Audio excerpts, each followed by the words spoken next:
بەناوی خوای بەخشەندە و میهرەبان. سڵام عەلەیکم وەڕەحمەت اللهی وبەرەکاتوه. بەڕێزان، هیوادارم خوای گەورە تاعەت و عیبادەتی هەموو لایەکمان قبوڵ کات. وا گەیشتینەوە خزمەتتان بۆ پێشکەشکردنی هەڵقەیەکی تر لە ئایینی شارەوەندی یا ڕێوڕەسمی شارستانی. تکایە هاوڕێمان بن.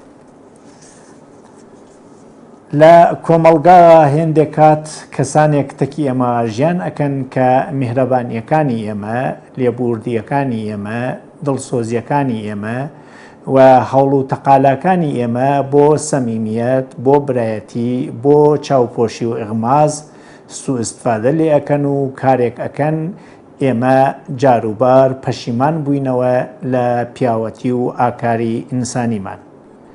ئەو کەسانە کە ئەزانن پیاوەتی چییە بەڵام سپاسی ناکەن و سوءئستفادەی لێەکەن، ئەو کەسانە کە لە عەقڵ و هۆشە لە ئێمە ڕەنگە باهۆشتر بن و ئێمە دەور ئەدەنەوە و ئەمان کەنە ئەبزاری سوءئستفادە، ئەزانن یاسا و قانون چییە بەڵام فێڵی پێەکەن و سوءئستفادەی لێەکەن و ئەزانن ئەخلاق چییە و بە شێوەیەک تەوجیهی ئەخلاقی دروستەکەن و کارە بێ ئەخلاقەکانی خۆیان بە کارێکی ئەخلاقی نیشان ئەدەن.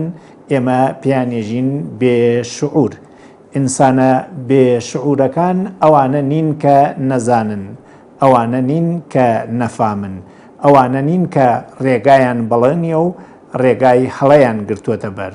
ئینسانی بێشعور ئەو کەسەیە کە لە ئەو پەڕیزانینە ئەزانێ ڕێگەی ڕاست کامە و بە ڕێگەی لاڕێدا ئەچووە. ئەو کەسەیە کە لە هۆش و زانینە باش ئەزانێت وەڵامی دروست کامە و سەفسەتە ئەکات و وەڵامێکی ترمان پێداتەوە. ئەو کەسەیە کە ئەزانێ ئەرکی ئەخلاق و وەزیفەی ئەخلاقی کامە بەڵام خۆی توخنی ناخا و ئەیکاتە ئەستۆی کەسێکی تر. ئێمە بەوانە ئێژین بێشعور. بێشعور ئەو کەسەیە کە ئەزانێ و خۆی لە نەزانی ئەدا، نەک نەزانێ و لەبەر نەزانین هەڵە بکات. ئەرکی کۆمەڵایەتی و ژیانی شارستانی لە ئێمە داوای شعور ئەکات.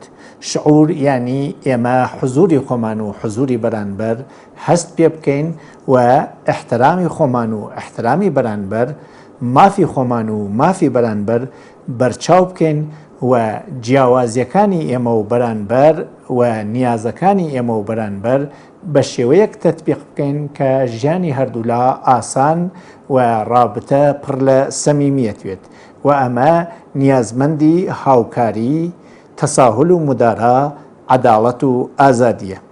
بەڵام ئەو کەسانەی کە بێشعورن دوای زانینی ئەم شتانە بە شێوازێکی تر سعیەکەن بە فێڵبازی و درۆ، بە بێمولاحزەگی و زرنگیکردن، بە مەسئولیەت ناپەزیری و ئەرکی خۆ ئەباڵای کەسێکی ترخستن، یا جاروبار بە تووڕەیی و مەردمازاری، بە خۆ بەزلزانی و فەخرفرۆشی و چتانێکی ترکە لە بواری ئەخلاقا سووک و نزمن خۆیان لەم چتانە بپارێزن و بە شێوەیەکی تر خەڵک مەوردی سوءئستفادە قەرار بدەن.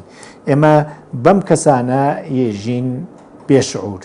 بێشعور کەسێکە لە کاتی شەڕا ئەنقەزی بەجێی ناوبژیوانی شەڕ ناوژیەکات.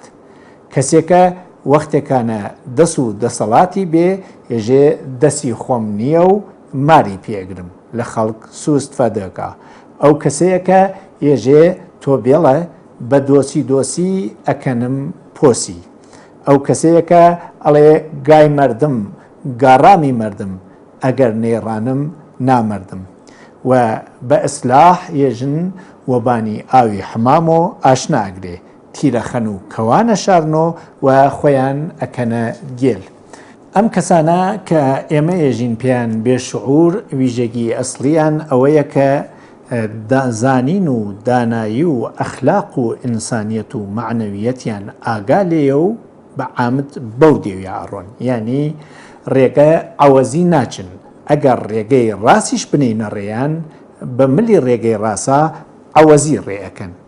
ئەمانە ئەوانە ئەزانن شتە با ئەرزشەکان کامن و چون ناتوانن با ئەرزش و ڕێک و پێک زندگی بکەن تێن ئەرزشەکان عەوەزەکەن تا عەوەزی بوونی خۆیان با ئەرزش بکەن. ئەم ئینسانانە ئەوانن کە وەکو فەلسفەی ماکیاولی ئەگرنە بەر بۆ سوء استفادە لە خەڵکی تر. ئەلبەتە ئێمە ماکیاولی بەو شتە متەهەم ناکەین. ئوسولی فەلسفەکە ئەوان بۆ سوء استفادە لێکن. ماکیاولی دە ئەسڵی بوو یەکێکیانەوە ئەیوت هەموو کات لە بیری بەرژەوەندی خۆتا بە. ئەمان هەر ئەو کارە ئەکەن بەڵام نەوەکو حاکم و بەرژەوەندی ملەتەکەیان بەڵکو بۆ بەرژەوەندی خۆیان حتا حکوومەت و ملەتەکەیچیان لە پێناوی خۆیانە قوربانی ئەەکەن. هەمیشە هۆشیان وا بۆەوە غەیرەس خۆیان کەسی تر محتەرەم نەکەن چون ئەگەر کەسی تر محتەرەم بێت حەسادەت ئەمان ئەکوژێت. ئەمان هەمیشە هەوڵەدەن ئەگەر خراویچ ئەکەن کە ئەیکەن جۆرێک لیباسی خراوی بگۆڕن بە جوان خاسی ئیشانی خەڵکی بدەن و خەڵکوا بزانن خاسەکەن. ئەمانە سعیەکەن جاروبار بە خشونەت بە ترور بە زۆر ئیمتیاز بگرنە دەست و خەڵک لە مەیدان دەرکەن و نێڵن کەس پێیان بزانێت. ئەمانە خەسیسن حەز ناکەن نعمەت لە دەستی کەسێکی ترایەوە ئەهلی بەزڵ و بەخشش و پیاوەتی و خێرخوازی نین. ئەمانە ئەگەر فرسەت بەدەستپێرن چی بە قودرەت چی بە پلە خەڵک گۆڵەدەن و بەرژەوەندی خۆیان ئەنەنە ژوورۆ. حەریسن و تەماحکارن و هەتا بتوانن گەرەکیانە قودرەت سروەت پلە و مەقام لە دەستی خۆیان ناوێ و ئەگەر دەستیان بچوات دژمنانیان ئەکوژن و حتا معتەقدن دۆسیش هەرچی کەمتر باشتر. لە ڕەفتاراتەکی مردما سعیەکەن بە قودرەت کاربوونە بەرۆ نە بە میهرەبانی چون قودرەت خەڵکە ترسێنێ بەڵام میهرەبانی نێزیکیان نەکاتۆ و کەمێک جەسوور.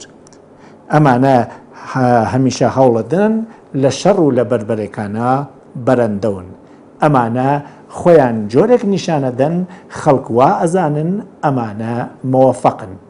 ئەمانە بە ڕێگە نائەخلاقیەکان و بە ڕەوشە نامەدەنیەکان خۆیانیان بەرز کردەسۆ و چون لە پلە و پایە و پوڵ و سروەت بەرخوردارن ڕەنگە ئینسانە ساکارە نەزانەکان وەکو ئولگو لە کۆمەڵگاوە تماشایان بکەن. کاتێکە ئەم ئەفرادە ئەبنە ئولگو و گەنجەکان و مناڵەکانی ئێمە شێوازی ڕەفتاری ئەوان ئەگرنە بەر فێڵ و تەڵەکە و درۆ و نالەباری و ناجەوامێری نازانن خراپە و وەکو عادەتێک وەکو نەخۆشینێکی واگیر لە وجودی ئەمانیشا جێگیر ئەبێ و ڕێوڕچەی شارستانی کز و لەبەی نەچێت.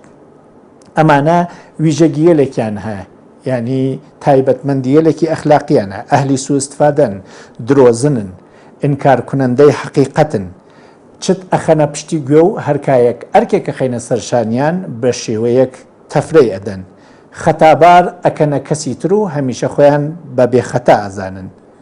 هەمیشە عیبی خەڵکێژن بۆ ئەوە بە عیبوتنی ئەوان خۆیان بەرز بکەنەوە. غاڵبەن نفوز ناپەزیرن و قسە بە گوێیانە ناچێت. پوچ و بێشەخسیەتن بەڵام وەکو دەهۆڵ خۆیانیان زل کردو و لە ناوە بۆشن. بێملاحزەن و بە خوشونەت و تەرس خەڵک ئەترسێن و زاوریانە بن. ئەمانە ئەهلی فێڵ و تەڵەکەن و ئەگەر کارێک بخرێتە ئەستۆیان بە فێڵ لە ژێری دەرنەچن خۆیان بە نەخۆش ئەکەن بۆ دەرچوون. هەمیشە نقەوبۆڵەیانە و بە ملی سەری خەڵکە نقەوبۆڵاکەن. خۆپەسەندن و لوتبەرز و قۆز خۆیان بەزل ئەزانن. ئامادەگی هاوکاری و دڵسۆزیان نییە. خێرخواز نیەن و هەمیشەوان لە فرسەتێکە بۆ بەرژەوەندی خۆیان یا بۆ لە ژێری کار دەرچوون. ئەمانە زۆر بێشعورن.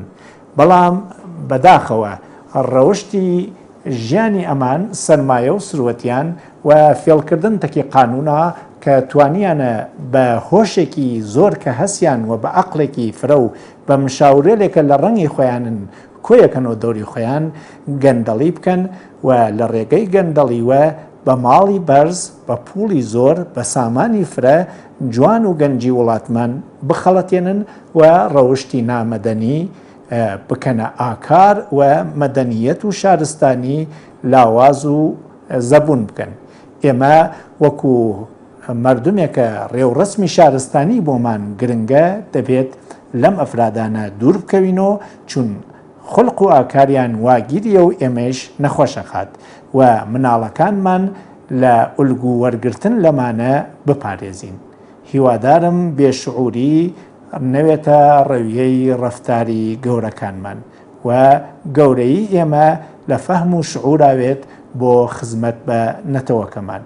والسلام عليكم ورحمة الله وبركاته.